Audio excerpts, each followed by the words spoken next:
ለማንቸስተር ዩናይትድ ደጋፊዎች ወሳኝ ዜና ተሰምቷል። ማንቸስተር ዩናይትዶች በነገው ዕለት በዩሮፓ ሊጉ ውድድር የስፔኑ ክለብ አትሌቲክ ቢልባኦን እንደሚገጥሙ የሚታወቅ ሲሆን ለዩናይትዶች በጣም ጥሩ ዜና በሆነም ዜና ከሜዳ ከራቀ የሰነበተው አማድ ዲያሎ ከጉዳቱ አገግሞ ወደ ማንቸስተር ዩናይትዶች የቡድን ልምምድ ሊመለስ ችሏል። ባለፈው እንዳነሳ ነው ይህ የክፍ ጨዋታ መጀመሪያ ላይ ሲጎዳ የውድድር ዓመቱ አብቅቶለታል ተብሎ እንደነበር የሚዘነጋ አይደለም።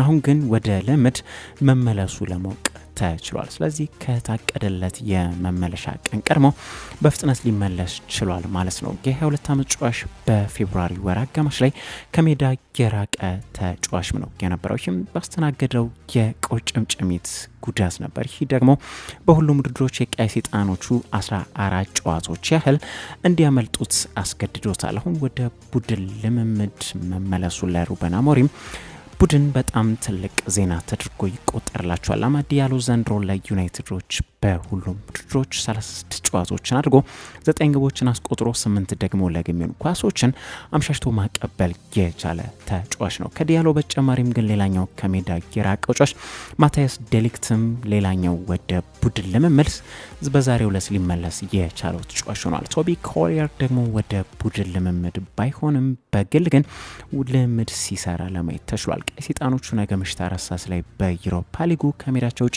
ወደ ሳን ማሜስ አቅንተው አትሌቲክ ቢልባኦን የሚገጥሙ ይሆናል።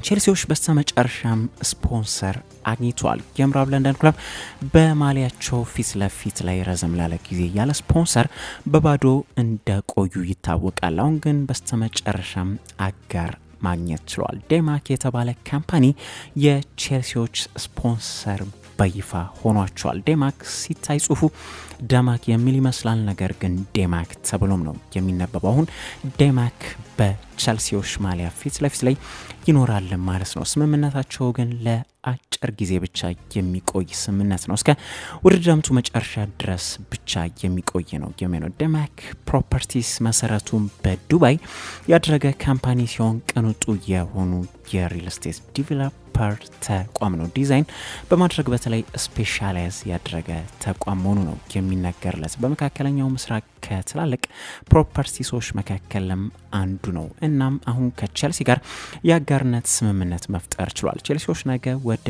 ስዊድን አቅንተው በኮንፈረንስ ሊጉ ዩርጎርደንስን ሲገጥሙም የዴማክን ሎጎ በማሊያቸው ላይ ሰፍሮ የሚገቡ ነው የሚሆነው። በሊጉም ቼልሲዎች በቀሯቸው 4 ጨዋታዎች ሊቨርፑል፣ ኒውካስል፣ ማንቸስተር ዩናይትድና ኖቲንግሃም ፎረስትን ሲገጥሙም ይህንን ሎጎ ይገለገሉበታል ማለት ነው። ለክለብ ዓለም ዋንጫ ግን ስምምነታቸው የማያገለግል ነው የሚሆነው። በተጨማሪም በሌላ ስምምነት ቼልሲና ዴማክ ሌላ በፈጸሙ ስምምነት ዴማክ የቼልሲዎች ይፋዊ ፕሮፐርቲ ዲቨሎፕመንት ፓርትነርም ሆኗል። በዚህም ለቼልሲዎች በዱባይ 1 ቢሊዮን ፓውንድ አካባቢ የሚያወጣ ሬዚደንሶችም እንደሚያዘጋጅላቸው ነው የተገለጸው። ለምሳሌ አንድ የቼልሲ ደጋፊ ካለ በዚህ ፕሮፐርቲስ ላይ ኢንቨስት ካደረገ የቼልሲ ሬዚደንስ ወይም መኖሪያ በዱባይ መግዛት ይችላል ማለት ነው። ለቼልሲ ሌላ ትልቅ የገቢ ምንጭም ይሆናል ማለት ነው። በአንዶኒ ኢራኦላ የሚመሩ ቼልሲዎቹ ጥሩ ዜና ሰምቷል። ባሳለፍነው ሳምንት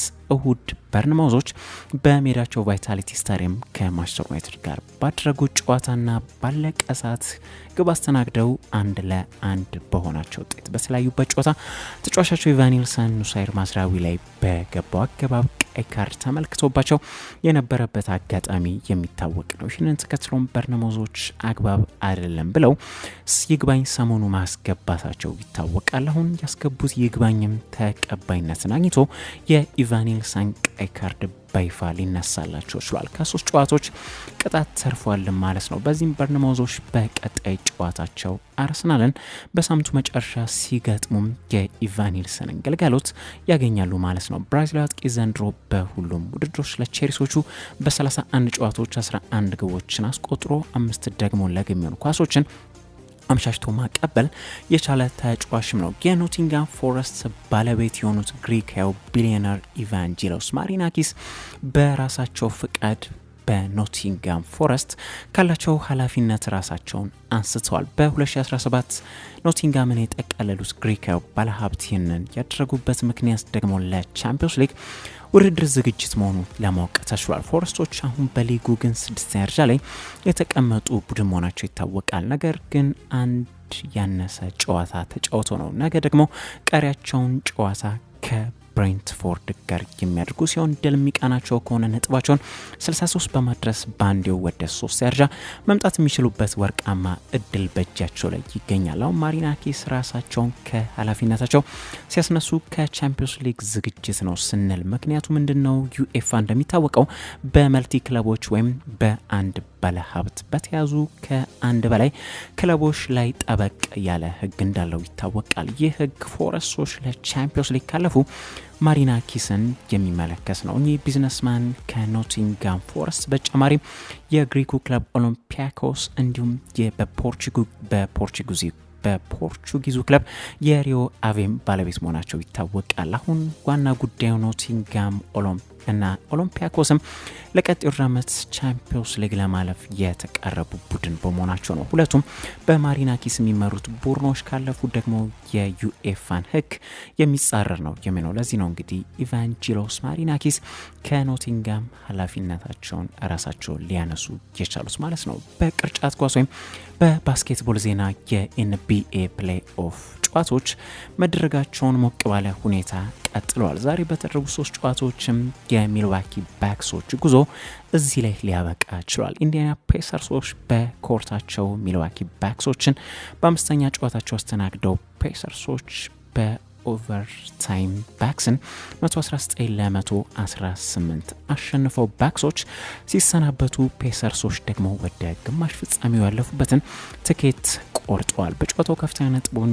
የባክስ ኮከብ ጨዋች ያኒስ አንቴቶኩምቦ ያስቆጠረ ሲሆን 30 ነጥቦችን አስቆጥሮ 20 ሪባውንዶችን አድርጎ 13 ደግሞ አሲስቶችን አስመዝግቧል። ልፋቱ ግን ይሁን አድርጎ መና ነው ሊቀርበት የቻለው። በፔሰርሶች በኩል ደግሞ የደመቀው ሃሊበርተን ነበር። 26 ነጥቦችን አስቆጥሮ 5 ሪባውንዶችን አድርጎ 9 አሲስቶችን ያስመዘገበ ሲሆን 3 ብሎኮችን ደግሞ አድርጎ በሚያው በፕሌይ ኦፍ ከፍተኛውን ብሎክ ዛሬ ሊያስመዘግብ ችሏል። ሃሊበርተን ለፔሰርሶች ድል የአንበሳ ድርሻውን የወሰደም ሲሆን ጨዋታው ሊጠናቀቅ 1.3 ሴኮንዶች ብቻ ሲቀሩትም ነው አስቆጥሮ ድል ቡድኑ እንዲያደርጉ ሊረዳቸው የቻለው። በጨዋታ ግን አነጋጋሪ የነበረው የአኒስ አንቴቶኩምቦና የሃሊበርተን አባት ጸብ ውስጥ የገቡበት ክስተት ነው። የሃሊበርተን አባት ግን ነገረኛም ነበሩ። ሆን ብለው አንቴቶኩምቦን ተከታትለው በማብሸቅ ነበር ሲፈልጉ የነበረው። ይህ ደግሞ ወደ ጸብ እንዲያመሩ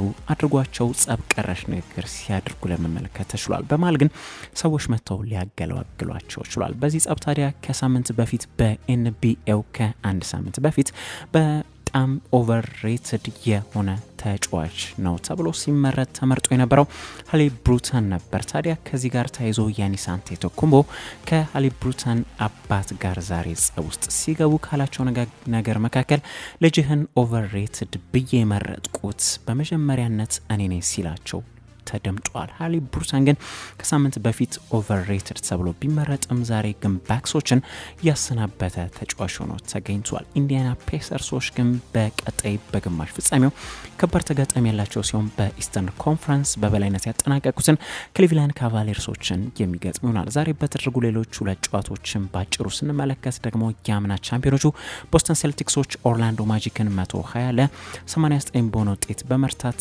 ውጤቱን 4-1 በማድረግ አጠቃላይ ውጤቱን ማለትም ነው 4-1 በማድረግ ሴልቲኮችም ግማሽ ፍጻሜውን መቀላቀል ችሏል። በጨዋታው የሴልቲክስ ኮከብ ተጫዋች ጄሰን ታቱም 36 ነጥቦችን አስቆጥሮ 8 ሪባውንዶችን አድርጎ 10 አሲስቶችን አድርጎ ትሪፕል ደብል ለመስራት ትንሽ ብቻ ጎሎት የነበረ ተጫዋች ነበር። 4 ጊዜም ግን 3 ነጥቦችን አስገኝቶ የነበረ ተጫዋች ነበር። ሴልቲክሶች በግማሽ ፍጻሜው ኒውዮርክ ኒክስን ወይም ዲትሮይት ፒስተንስን የሚገጥሙ ነው የሚሆነው። ኒውዮርክ ኒክስ እና ዲትሮይት ፒስተንስ ደግሞ ዛሬ ባደረጉት 5ኛ ጨዋታቸው ፒስተንሶች 106-103 በሆነ ውጤት ማሸነፍ ችሏል። ፒስተንሶች 3-2 እስካሁን በ5 ጨዋታዎች እየመሩም የሚገኙ ቡድን ናቸው። የመጨረሻ ላድርግና አድማጮች የቻምፒዮንስ ሊግ ግማሽ ፍጻሜ ጨዋታዎች ዛሬም ሲቀጥሉ ለመጠቆም ያህል ዛሬ በሚደረገው አንድ የግማሽ ፍጻሜ ጨዋታ ባርሴሎና በሜዳቸው የጣሊያኑን ክለብ ኢንተር ሚላንን ምሽት 4 ሰዓት ላይ